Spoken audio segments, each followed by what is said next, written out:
পরিচালক রায়হান রাফি ও ছোট পর্দার জনপ্রিয় অভিনেতা আফরান নিশোর সুপারহিট সিনেমা সুড়ঙ্গ দর্শকদের মনে এখনও দাগ কেটে রয়েছে।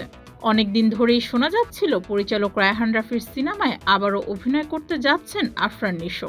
তবে শেষ পর্যন্ত রাফির সিনেমা থেকে সরে গেছেন আফরান নিশো।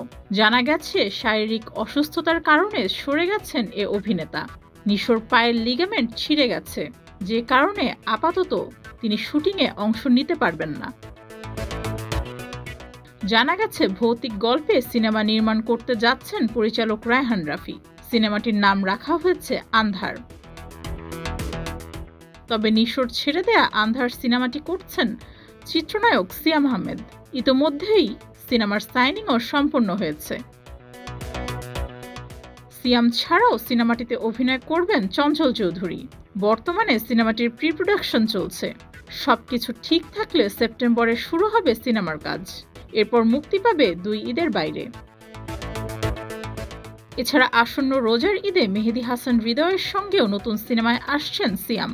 পিওর রোমান্টিক গল্পের সেই সিনেমাটিও ফিরিয়ে দিয়েছিলেন মেগাস্টার শাকিব খান।